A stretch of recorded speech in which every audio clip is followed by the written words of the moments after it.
అత్యంత పరమ పవిత్రమైనటువంటి యుగాది ఉగాదిగా పరిగణించబడుతుంది.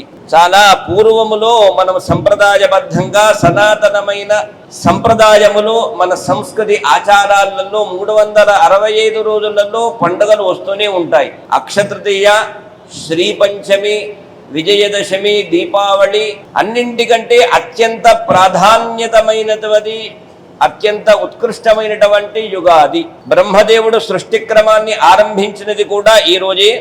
మహాప్రళయం తర్వాత విష్ణుమూర్తి నాభి కమలం నుంచి బ్రహ్మదేవుడు ఉదయించినది కూడా చైత్ర శుక్ల పాడ్యమి రోజే. ముఖ్యంగా అవతారాలకు ఉన్నటువంటి ఆ యొక్క మహావిష్ణువు మత్స్యవతారం దానించి సోమకాసుడి చెర నుంచి వేదాలకు విముక్తి కల్పించింది కూడా ఉగాది రోజే.